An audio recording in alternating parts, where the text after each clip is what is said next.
Saudações, terráqueos. Essa atividade extra que teve para a questão do Enem, então, junto com a correção aqui das questões, eu coloquei algumas dicas, né? Algumas ideias, vocês já podem ter visto por aí, nos sites, pesquisas, nos livros. Vocês estão estudando aí, quem está se dedicando mais a enfrentar o Enem. E assim, vale para o Enem, mas vale para algum concurso que você resolva fazer um dia, se caso não for necessariamente o Enem, certo? Vale para dar um conselho, uma certa dica, a forma de como você deve estudar. Eu estou colocando aqui, no caso especificamente física, que é o que a gente está trabalhando, mas serve também para outras disciplinas, outros tipos de campos de conhecimento, né, de estudos, essa organização. Então aqui, como a gente pode estudar física, né, no caso de física para o Enem. Né? Então, um ponto principal, tem em torno de 64 fórmulas ao longo de sua vida, né, do nono ano ao terceiro ano do ensino médio, de física para você mentalizar, né? Todos os conteúdos que envolvem física, todas as áreas de estudo. Então, ficar tentando decorar essas fórmulas não é o mais aconselhável, né? Porque é aquela história de vai dar um branco, às vezes quem tem certas facilidades em decorar, em gravar coisas, tudo bem. Mas grande parte das pessoas que não tem essa facilidade, não adianta focar nessa questão de decorar fórmulas, certo? Porque o que você tem que procurar entender são os conceitos. Então, o que é força, o que é velocidade, o que é energia, o que é trabalho, certo? O que são ondas, o que é calor, ok? O que é os fenômenos eletromagnéticos. Então, essas coisas é que você tem que tentar guardar, porque é do conceito delas que vem depois o cálculo. O cálculo é a prática dos conceitos. Você guardando o conceito, o cálculo ele ajuda a mentalizar, certo? Aquele conceito no sentido matemático. Que o cálculo é uma representação matemática para o conceito, a ideia. Certo? Então, você tem que dar prioridade a assuntos que costumeiramente mais caem. Por quê? Porque é uma gama de assuntos, como eu disse, muito longa. São 64 fórmulas se você fosse ter que memorizar todas. Então há determinados assuntos que a incidência é menor, né, de cair. Então, quais são esses assuntos que mais caem para você focar mais?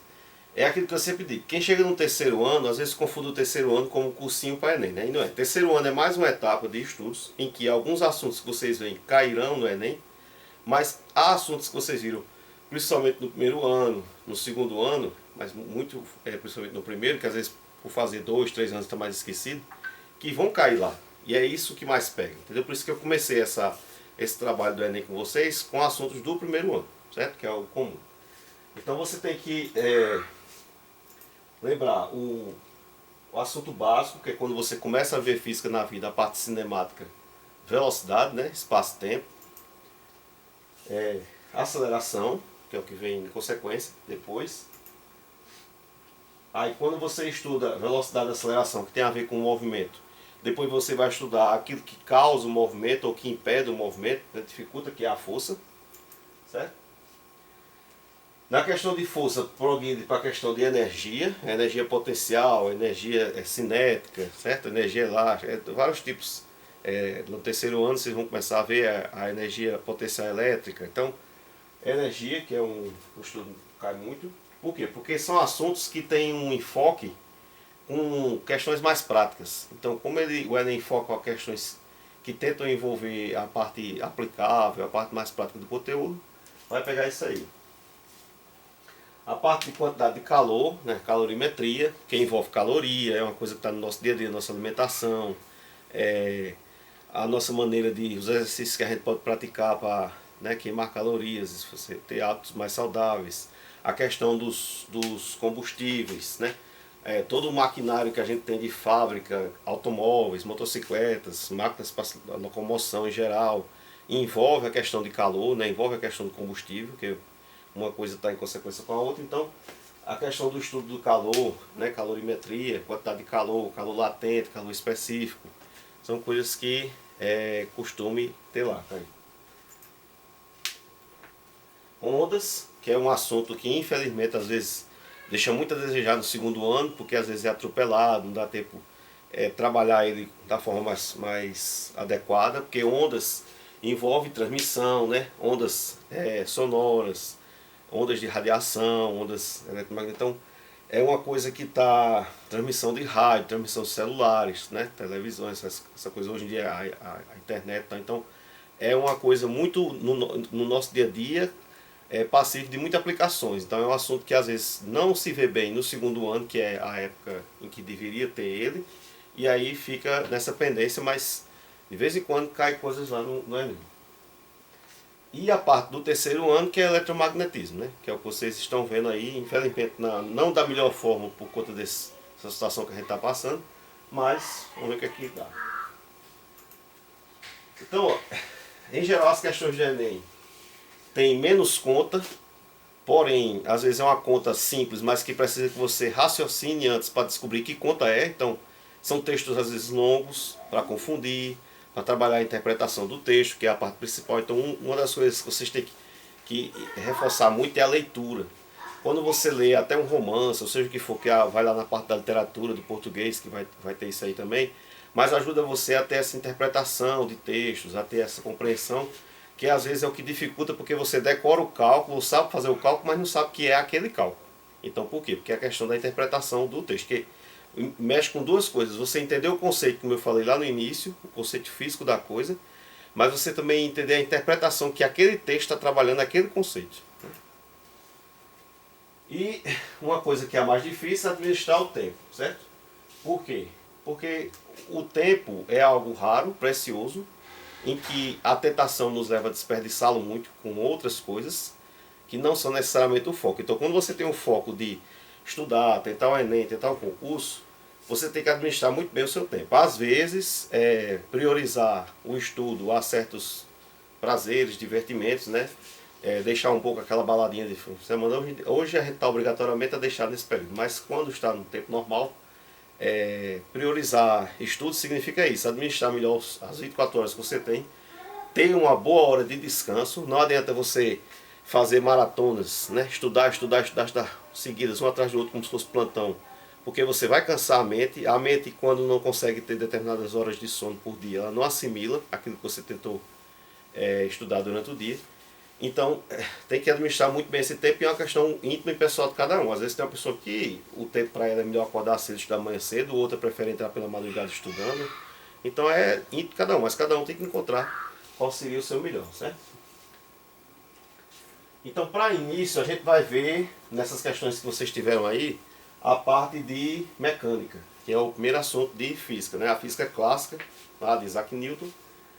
Tem essa parte da mecânica que se divide em cinemática e dinâmica. Para quem esqueceu, a cinemática tem a ver com o estudo do movimento, né? O que é que existe no movimento, que é espaço, velocidade, tempo, aceleração, né? Esses conceitos. E a dinâmica tem a ver com o que provoca o movimento ou refreia o movimento, né? O que faz o corpo andar, o que faz o corpo parar, que é a questão da força, certo? Então, como eu resumei, cinemática é a parte da física que estuda o movimento, não se preocupa com as causas. Certo? Então, essas questões eram de cinemática. E quais são os conceitos fundamentais que a cinemática trabalha? Então, o conceito de espaço, que é um conceito físico. O que é espaço para a física? É aquele ponto geográfico onde você estava e o ponto geográfico onde você parou o movimento. Então, eu comecei a andar numa pista e estava marcando 50 lá numa placa. Rodei até uma placa que estava marcando 120. Qual é o espaço que eu percorri? 70 km. Não necessariamente você pode ter se deslocado 70 km. Porque, por exemplo, se você anda essa distância em cima daquela pista, as marcações da pista por quilometragem é para marcar o tamanho da pista. Mas você pode em algum momento foi preciso fazer um arrodeio, um desvio, né, por algum acidente, alguma coisa que tinha na pista. Mas fisicamente você saiu do ponto 50 foi ao ponto 120. Então você teve um espaço percorrido de 70 km. Foi isso que a física entende, entendeu? Se você vai do Brasil para a Colômbia pelo melhor caminho, né, que seria uma reta ou o mais próximo de uma reta, e em vez de fazer isso você vai arrodeando pela Argentina, América do Sul todinha, é uma questão de caminho que você escolheu percorrer. O seu deslocamento físico será Brasil e Colômbia. Tempo é aquela variável sobre a qual a gente não pode ter nenhum domínio, né? O tempo é a quarta dimensão, algo que a gente não pode controlar. e a velocidade, que é justamente a velocidade vem do espaço e do tempo. O espaço que você percorreu durante um certo tempo é quem demarca a sua velocidade. Quando se diz o objeto está a 80 km por hora, é porque mantendo aquela velocidade ali, ele vai percorrer um espaço de 80 km no tempo de 1 hora. É isso que significa, certo? E aí vem também, em consequência, a aceleração. Que o que é a aceleração?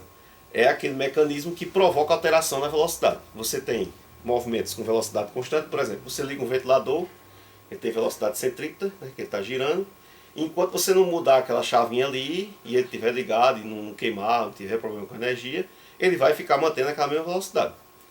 Automaticamente, já quando você está no veículo, por exemplo, quanto mais você aperta o pé no acelerador, ou no caso de uma moto, o punho, você puxa aquele cabo ali, ele vai provocar mudança na velocidade que você está acelerando, né? Ou quando você solta, que é a desaceleração, que ajuda a frear, a aceleração é o que altera a velocidade, por isso que ela é velocidade pelo tempo, certo? E aí os tipos mais comuns, que são movimentos que você pode analisar em laboratório, o MU, o MRU, que tem essa questão do retilíneo, que é um movimento uniforme, então se dá com a velocidade constante. Esse na prática, no nosso dia a dia, é difícil que utilizemos. Alguns aparelhos é que fazem isso, tem um ventilador, como eu falei, algo que fique se movendo com a velocidade sempre constante. E o mais comum, que é o movimento uniforme variado, ou movimento retilíneo uniformemente variado, é sempre em linha reta, que é onde a aceleração é constante. Então essa aceleração é que vai provocar mudança na velocidade, certo? As fórmulas, né, que você vai ter dentro desse estudo da cinemática. Então, baseado as relações primordiais são essas: espaço, velocidade e tempo. Sempre quando você quer achar um desses entes aqui, você cobre. Se eu quero velocidade, é espaço por tempo. Se eu quero tempo, é espaço dividido por velocidade. Se eu quero espaço, velocidade vezes o tempo, certo? É a básica. E a de aceleração. Lembrando que tudo isso a gente fala em termos constantes, né? A velocidade é uma coisa vetorial. Por quê? Porque ela tem uma direção e um sentido. Além disso aí, que é a intensidade. Isso aí é a conta que vai nos dar o valor escalar da velocidade, certo? O valor numérico. Então a gente tem aí as fórmulas que se derivam. A chamada função horária do espaço. Por quê? Porque ela deixa o espaço em função do tempo. Já que essa velocidade aqui não muda, ela é constante, o que é que vai mudar aqui? O tempo. Então a partir do espaço inicial que você tem, o espaço final seu pode ser determinado com esse cálculo aqui, certo? A função horária da velocidade, que aí já deixa a velocidade em função do tempo. Por quê? Porque nesse caso aqui é a aceleração, que é constante nesse tipo de movimento. Ok? A função horária dos espaços no movimento variado, movimento uniformemente variado, que vai depender, né, aceleração constante, velocidade inicial, tempo. Okay? A equação de Torricelli, também muito usada no movimento uniforme variado, quando você envolve velocidade, aceleração e espaço e não tem tempo. Coisas que, por exemplo, você quer determinar a distância que você soltou um objeto, né, com uma certa velocidade e o espaço que ele percorreu para bater o chão. Então, como o tempo é muito pequeno nessas situações, muito ínfimo, você pode não precisar estar medindo ele e encontrar o espaço, sabendo, por exemplo, a aceleração da gravidade e sabendo a velocidade com que o objeto está. Então, a equação de Torricelli é bastante útil em questões em que a gente não tem o tempo. Aí vem a primeira questão que vocês tiveram aí, certo? Eu coloquei assim só o texto, porque vocês têm o texto no material, né? Não ficou assim grande, mas pode detalhar. Então é aquilo, como eu disse, foi uma questão de Enems passados e você veja que o texto é bem extenso. Por quê? Porque trabalha a paciência de você ler isso aí, de você interpretar, né? Tirar os dados, que é a coisa complicada nesse problema. Então, há uma empresa de transporte que tem que efetuar a entrega de uma encomenda o mais breve possível. Para tanto, a equipe de logística analisa o trajeto desde a empresa até o local de entrega. Isso, quando um país está crescendo, como o nosso, essa parte de logística, de recursos humanos, organização, vai ficando cada vez mais importante, porque é aí que se tira boa parte do lucro da empresa. Quanto mais uma empresa opera bem, otimiza suas coisas, tem uma logística boa, mais ela vai entregar um produto bom e receber, consequentemente, um maior lucro por isso. Para tanto, a equipe ordenadora ela verifica que o trajeto apresenta dois trechos de distância diferentes e velocidade permitidas diferentes. Então, as grandes cidades têm muito isso, né? Velocidade máxima nas vias. No primeiro trecho a velocidade máxima é de 80 km por hora e a distância que ele vai andar aí é de 80 km. Então o que é que você tem aí? Velocidade e espaço. No segundo trecho você tem uma distância de 60 km, porém a velocidade permitida é maior, são 120 km por hora. Aí, supondo, né, tem que se basear em que você vai ter um trânsito no favorável e vai conseguir estar em velocidade máxima o tempo todo no percurso, certo? Por quê? Porque você supõe o máximo que você possa fazer para, diante daquilo ali, quando tiver as adversidades, né, você está tirando aquele caso ali. Então, supondo condições favoráveis, qual será o tempo necessário em horas para a realização da entrega? Então, verifique. Tudo está, que veio na questão, está em horas, ó, 80 km por hora, 120 km por hora, não tem que transformar nada, tem que prestar atenção nisso, a questão de usar o 3,6. Quando está quilômetro por hora, que é grande, para metro por segundo, que é pequeno, divide por 3,6. Quando for o inverso, metro que é pequeno para quilômetro que é grande, multiplica por 3,6, certo? Mas aí está tudo a unidade correta. Então, do que é que se trata? A gente tem velocidade no primeiro trecho, velocidade no segundo trecho. Espaço no primeiro trecho, espaço no segundo trecho, certo? Como velocidade é dada por espaço sobre o tempo, fazendo a relação, pegando lá naquele triângulo que eu mostrei antes, você tem que o tempo é o espaço pela velocidade. Então dá para você determinar o primeiro tempo, que é o percurso com ele fazendo na velocidade máxima permitida, e o tempo no segundo trecho, né? Na mesma situação. Então ele vai ter 1 hora nesse primeiro trecho e meia hora nesse segundo trecho. Por isso, a opção correta é a C, 1h30. Ok? Então você veja, não é uma conta. Aqui são os dados que eu tirei. Então a conta só foi isso aqui. Não é um cálculo complicado, duas divisãozinhas.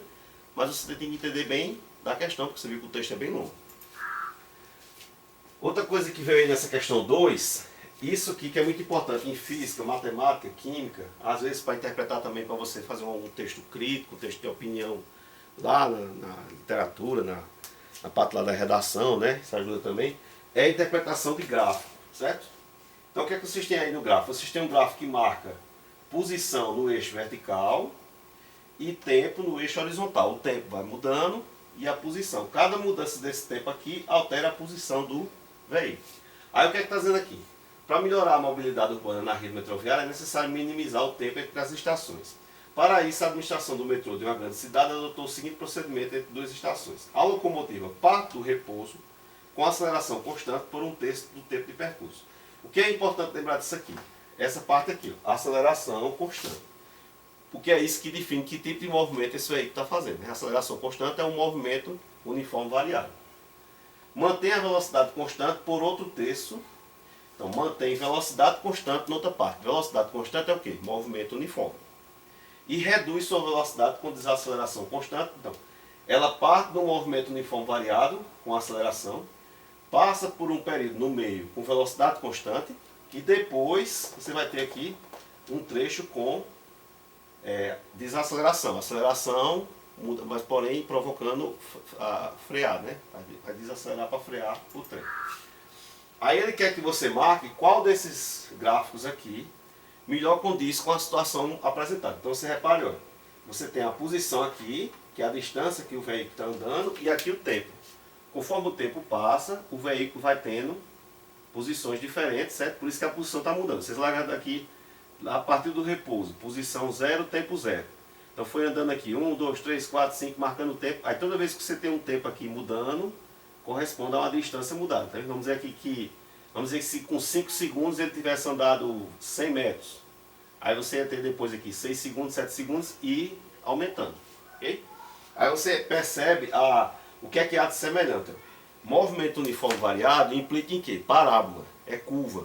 Certo? Por quê? Porque quando você vai acelerando, com a aceleração constante no veículo, você vai provocando mudança na velocidade.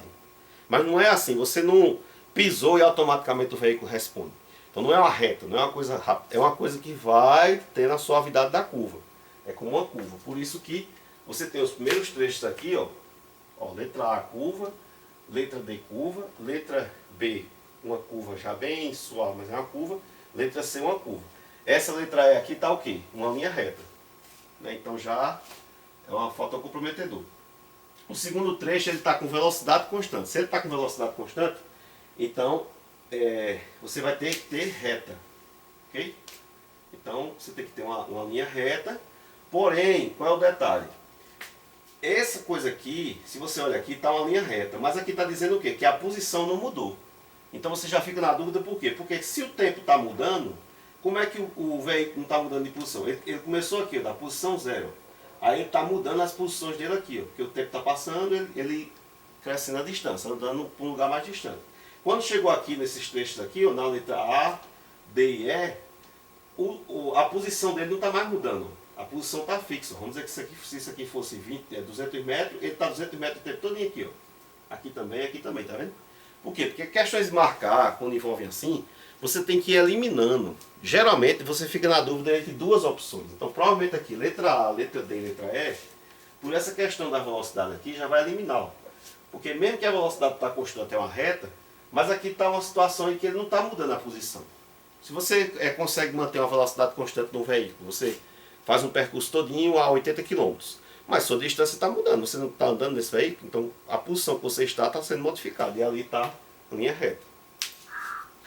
Então, olha, vamos analisar. O primeiro trecho. Como é uma aceleração constante, o gráfico é uma parábola que cresce, certo? Então a velocidade da locomotiva vai só subir. Se vocês voltarem lá no vídeo, vocês vão ver que lá na letra E ela estava caindo. Então a letra E já se elimina por isso, certo? Porque a velocidade vai aumentar conforme o tempo e não diminuir. No segundo trecho você tem, então eliminou a E, tá vendo como eu disse? Ficou A, B, né, C, D.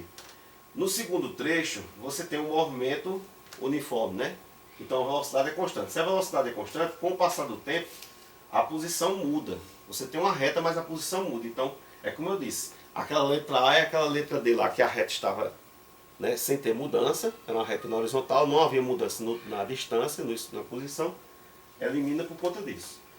Voltamos a ter um movimento uniforme variado no último trecho. Porém, agora o que acontece no último trecho? Você vai ter uma desaceleração. Então a parábola vai começar a ter a curva contrária, a curva para cair.